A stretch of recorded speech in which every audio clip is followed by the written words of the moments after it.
കേരളത്തിൽ നിന്ന് വിജയിച്ച് പാർലമെന്റിലെത്തിയ ശശി തരൂർ പാർലമെന്റിന്റെ പ്രതിപക്ഷ നേതാവായാൽ എങ്ങനെ ഇരിക്കും? 18ാം ലോക്സഭയിൽ പ്രതിപക്ഷ നേതാവായി ശശി തരൂർ എത്തുമെന്ന സൂചനകളാണ് പുറത്തുവരുന്നത്. കഴിഞ്ഞ ദിവസം പ്രതിപക്ഷ നേതാവിനെ തെരഞ്ഞെടുക്കാൻ ചേർന്ന ഉന്നതതല യോഗം കോൺഗ്രസ് പാർട്ടിയുടെ സോണിയാഗാന്ധി ഉണ്ടായിരുന്നു, മല്ലികാർജ്ജുൻ ഖാർഗെ ഉണ്ടായിരുന്നു, രാഹുൽ ഗാന്ധി ഉണ്ടായിരുന്നു, പ്രിയങ്ക ഉണ്ടായിരുന്നു. ഇവരുടെ യോഗത്തിൽ രണ്ട് പ്രധാനപ്പെട്ട പേരുകളാണ് ഉയർന്നു വന്നത്. ഒന്ന് തരുൺ ഗൊഗോയ്, രണ്ട് ശശി തരൂർ. ഇതിൽ ശശി തരൂരിനാണ് പ്രതിപക്ഷ നേതാവാകാനുള്ള സാധ്യത ഏറ്റവും കൂടുതൽ. കാരണം അദ്ദേഹത്തിന് UN സെക്രട്ടറി ജനറലായി മത്സരിക്കുന്ന സമയത്തും അതിനു മുമ്പെയുമൊക്കെ, അതായത് അദ്ദേഹത്തിന് ഐക്യരാഷ്ട്രസഭയിൽ ഉള്ള പ്രവർത്തന പരിചയം, അതുപോലെ തന്നെ കേന്ദ്ര സഹമന്ത്രിയായിട്ട് മന്ത്രിസഭയിലുണ്ടായിരുന്നു, അതുപോലെ തന്നെ പാർലമെന്റ് നടപടിക്രമങ്ങളിലും സാമൂഹിക വിഷയങ്ങളിലും ശശി തരൂരിൻ്റെ ഇടപെടലുകൾ വളരെ മികവുറ്റതാണെന്ന് കോൺഗ്രസ് പാർട്ടി കണക്കാക്കുന്നു. എല്ലാവർക്കും അറിയാം, പാർട്ടിയുടെ അധ്യക്ഷ സ്ഥാനത്തേക്ക് നെഹ്റു കുടുംബത്തിൻ്റെ അല്ലെങ്കിൽ ഗാന്ധി കുടുംബത്തിൻ്റെ മൗനസമ്മതത്തോടു കൂടി മത്സരിച്ച ആളാണ് മല്ലികാർജ്ജുൻ ഖാർഗെ. അദ്ദേഹം വിജയിക്കുമെന്ന് 100% ഉറപ്പുണ്ടായിരുന്നിട്ടും ശശി തരൂർ ആ സ്ഥാനത്തേക്ക് മത്സരിച്ചു.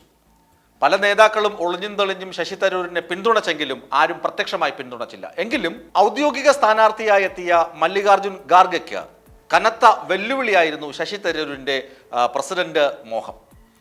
തീർച്ചയായും നേതാക്കളാരും പ്രതീക്ഷിക്കാത്ത തരത്തിൽ തന്നെ ശശി തരൂര് വോട്ടുകൾ സ്വന്തമാക്കുകയും ചെയ്തു.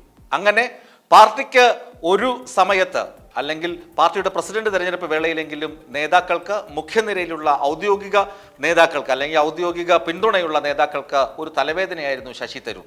എങ്കിലും മോദി സർക്കാരിനെ നഖശിഖാന്തം വിമർശിക്കുന്നതിൽ ശശി തരൂർ മുൻപന്തിയിലായിരുന്നു. അതുമാത്രമല്ല, രാജ്യത്തിന്റെ പരമ്പരാഗതമായ എല്ലാ സൗന്ദര്യവും ഉൾക്കൊണ്ട് ചരിത്രം ശരിക്കു പഠിച്ച് മോദി സർക്കാരിനെ വിമർശിക്കുന്നതിൽ അഗ്രഗണ്യനായിരുന്നു ശശി തരൂർ. അദ്ദേഹത്തിനുണ്ടാകുന്ന നാക്കുപിഴവുകൾ, ഇടയ്ക്കിടെ ഉണ്ടാകുന്ന ഇത്തരം പ്രശ്നങ്ങൾ ഒഴിച്ച് ശശി തരൂർ എല്ലാ ആളുകൾക്കും ഇഷ്ടപ്പെട്ട ഒരു നേതാവാണ്. അദ്ദേഹത്തിൻ്റെ പുസ്തകങ്ങൾ, അദ്ദേഹത്തിൻ്റെ പ്രഭാഷണങ്ങൾ, അദ്ദേഹം കേരളത്തിൽ മാത്രമല്ല രാജ്യമെമ്പാടുമുള്ള പല അക്കാദമിക് സ്ഥാപനങ്ങളിലും സംവാദങ്ങൾക്കും മറ്റ് വിഷയ അവതരണങ്ങൾക്കുമൊക്കെ പോവുക പതിവാണ്.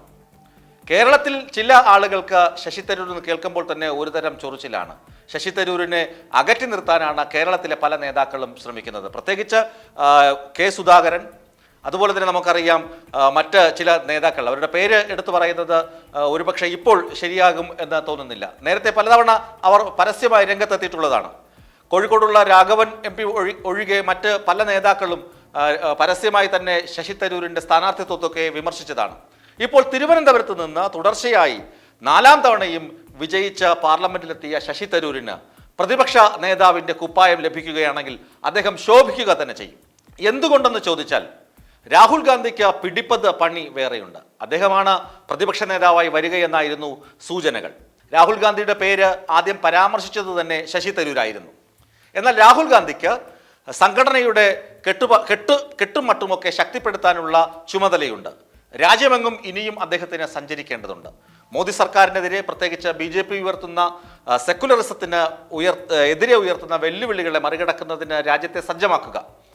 അതിന് രാഹുൽ ഗാന്ധി മുന്നിട്ടിറങ്ങും അല്ലെങ്കിൽ മുന്നിട്ടിറങ്ങണം എന്ന ആഗ്രഹം കോൺഗ്രസ് പാർട്ടിക്കുണ്ട്, അതുപോലെ തന്നെ ജനങ്ങൾക്കുണ്ട്. അദ്ദേഹത്തിൻ്റെ ഭാരത് ജോഡോ യാത്രയൊക്കെ ഈ കഴിഞ്ഞ തെരഞ്ഞെടുപ്പിൽ എന്തുമാത്രം പ്രതിഫലനം സൃഷ്ടിച്ചുവെന്ന് നമുക്ക് അറിയാം. ഇപ്പോൾ ഇന്ത്യ മുന്നണിക്ക് ശക്തമായ പ്രതിപക്ഷമായി നിന്ന് മോദി സർക്കാരിൻ്റെ ചെയ്തികളെ വിമർശിക്കാനുള്ള അംഗബലമുണ്ട് പാർലമെന്റിൽ. അതുകൊണ്ട് തന്നെ ശക്തനായ ഒരു പ്രതിപക്ഷ നേതാവിനെ കോൺഗ്രസ് പാർട്ടി ആഗ്രഹിക്കുന്നുണ്ട്, ഇന്ത്യ മുന്നണി ആഗ്രഹിക്കുന്നുണ്ട്. ഇന്ന് തന്നെ CPM പരസ്യമായി പ്രഖ്യാപിച്ചു കഴിഞ്ഞു, പശ്ചിമ ബംഗാളിൽ തൃണമൂലിനെയും BJPയെയും എതിർക്കാൻ CPM കോൺഗ്രസുമായി സഖ്യമുണ്ടാക്കും, അല്ലെങ്കിൽ കോൺഗ്രസിനോടൊപ്പം സഖ്യം ചേർന്ന് തന്നെ പ്രവർത്തിക്കുമെന്ന് പരസ്യമായി പ്രഖ്യാപിച്ചു കഴിഞ്ഞു. നമുക്കറിയാം, അതിൻ്റെയൊക്കെ പിന്നിൽ പ്രവർത്തിച്ച ചാലക ശക്തി എന്ന് പറയുന്നത് രാഹുൽ ഗാന്ധിയും അദ്ദേഹം ഉയർത്തിയ നിലപാടുകളും അദ്ദേഹത്തിൻ്റെ രാഷ്ട്രീയ തന്ത്രങ്ങളുമാണ്.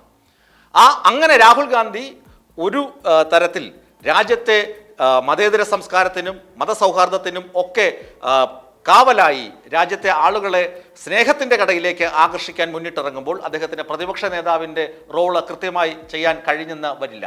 അവിടെയാണ് ശശി തരൂരിൻ്റെ പേര് ഉയർന്നു വരുന്നതും ശശി തരൂരിനെ കോൺഗ്രസ് പാർട്ടി പ്രതിപക്ഷ നേതൃസ്ഥാനത്തേക്ക് ഉയർത്തിക്കാട്ടുന്നതും.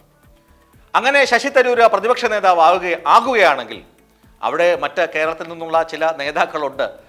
ശശി തരൂരിനെതിരെ പടപൊരുതിയ ആളുകളുണ്ട്. ഒളിഞ്ഞും തെളിഞ്ഞുമൊക്കെ ശശി തരൂരിനെതിരെ വാക്കുകൾ പ്രയോഗിച്ച ആളുകളുണ്ട്. അവർക്കൊക്കെ എന്തായിരിക്കും തോന്നുക എന്ന കാര്യത്തിൽ മാത്രമേ സംശയം ഉദിക്കുന്നുള്ളൂ. അവിടെ കേരളത്തിൽ നിന്നുള്ള കോൺഗ്രസ് നേതാക്കൾ ചരട് വലിക്കുമോ എന്ന് കണ്ടറിയണം. ശശി തരൂര് പ്രതിപക്ഷ നേതാവാകുകയാണെങ്കിൽ ഇന്ത്യ മുന്നണിക്കും പ്രത്യേകിച്ച് കോൺഗ്രസ് പാർട്ടിക്കും അത് മുതൽക്കൂട്ടാകും. ഇന്ത്യയിലെ ജനങ്ങൾക്ക് അവർ ആഗ്രഹിക്കുന്ന വിധത്തിലുള്ള ഒരു പ്രതിപക്ഷ നേതാവിനെ ലഭിക്കും എന്ന കാര്യത്തിൽ ഒരു തർക്കവുമില്ല. കാരണം അദ്ദേഹത്തിന് അത്രമാത്രം അനുഭവ പരിചയമുണ്ട്, അനുഭവജ്ഞാനമുണ്ട്, ലോകപരിചയമുണ്ട്, രാഷ്ട്രീയത്തിലും ഇന്ത്യൻ സംസ്കാരത്തിലും ആഴത്തിലുള്ള അറിവുണ്ട്. അദ്ദേഹം ജനങ്ങൾക്ക് വേണ്ടി സംസാരിക്കും. ഒപ്പം മോദി സർക്കാരിൻ്റെ കൊള്ളരുതായ്മകൾക്കെതിരെ ശക്തമായി പാർലമെന്റിൽ വാദിക്കും എന്ന കാര്യത്തിലും തർക്കമില്ല. എന്നാൽ രണ്ട് കാര്യങ്ങളിൽ ശശി തരൂർ ഒരിക്കൽ കൂടി കൃത്യമായ നിലപാട് വ്യക്തമാക്കേണ്ടി വരും. ഒന്ന്, കോൺഗ്രസിലെ തന്നെ ചില നേതാക്കൾ ഉയർത്തുന്ന വിമർശനങ്ങൾ, കോൺഗ്രസിലെ തന്നെ ചില നേതാക്കൾ ശശി തരൂരിനെതിരെ നടത്തുന്ന ഒളിയമ്പുകൾ അല്ലെങ്കിൽ ചരടുവലികൾ, അതിന് ശശി തരൂർ കൃത്യമായ നിലപാട് സ്വീകരിക്കേണ്ടി വരും. മറ്റൊന്ന്, ചിലപ്പോഴുണ്ടാകുന്ന നാക്ക് പിഴവുകൾ, ചിലപ്പോഴുണ്ടാകുന്ന അമിത ആത്മവിശ്വാസത്തിൽ നിന്നുണ്ടാകുന്ന ചില പ്രവർത്തന പോരായ്മകൾ, ഇതൊക്കെ തരൂര് തിരുത്തേണ്ടി വരും. എങ്കിൽ അദ്ദേഹത്തിന് ജനഹൃദയങ്ങളിൽ, ഇന്ത്യൻ ജനഹൃദയങ്ങളിൽ ശക്തമായ വേരുറപ്പുള്ള ഒരു പ്രതിപക്ഷ നേതാവായി മാറാൻ കഴിയും. ഇന്ത്യൻ പാർലമെന്റിൽ സർക്കാരിനെ വെല്ലുവിളിക്കുന്ന, സർക്കാരിൻ്റെ കൊള്ളരുതായ്മകളെ, സർക്കാരിൻ്റെ ജനവിരുദ്ധമായ നയങ്ങളെ ചോദ്യം ചെയ്യുന്ന ശക്തനായ ഒരു പ്രതിപക്ഷ നേതാവാകാൻ തരൂരിന് കഴിയും എന്ന കാര്യത്തിൽ തർക്കമില്ല. ഏതായാലും നമുക്ക് ഇത്തരം കാര്യങ്ങൾ കാത്തിരുന്ന് കാണാം.